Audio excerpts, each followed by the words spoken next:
Ridiculous, right? They said they've got a warrant, they just haven't got the end yet.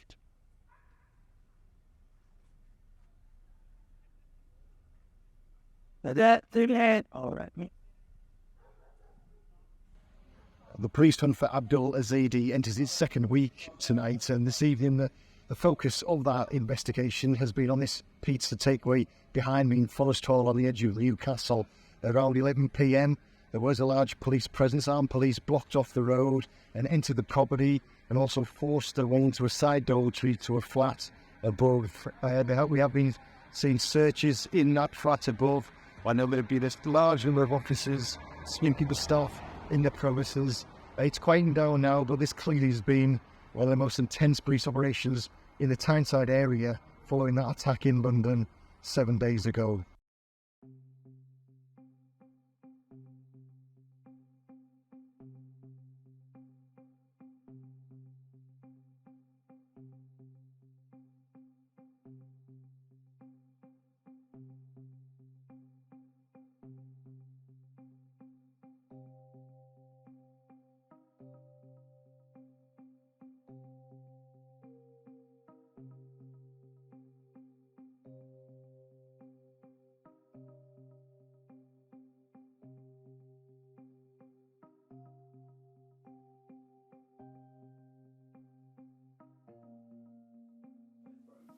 So our investigation team has been working round the clock for the last 7 days, and obviously some of the really early inquiries will be those ports alerts, and that will form one of the actions that the team will take.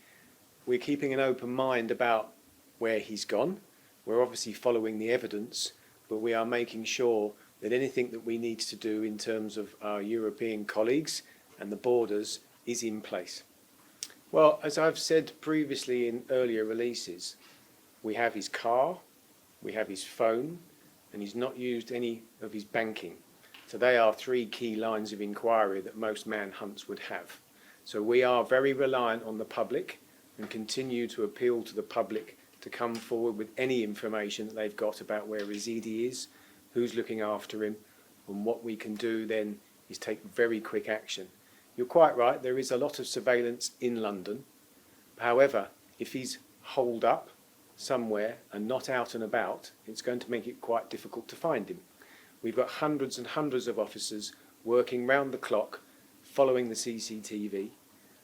We have now continued to look through that CCTV and got him at just after 11 o'clock on the Vauxhall Bridge, onto Vauxhall Bridge Road.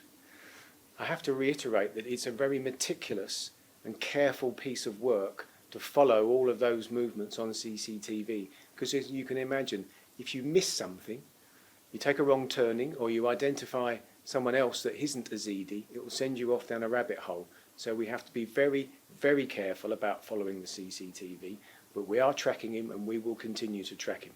And how is the victim currently? Well, we're 7 days on, as you know.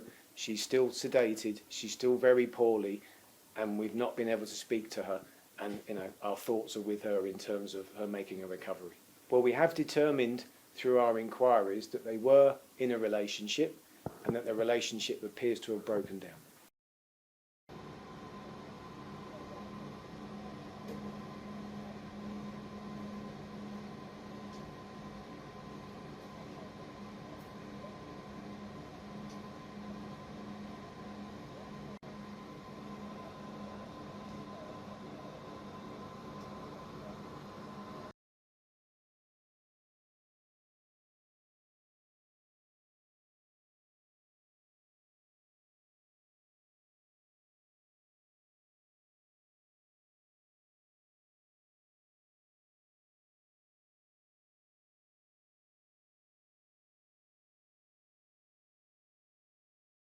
Oh yes. Hello to police, is anyone home? Nah, that's it. Hello, police!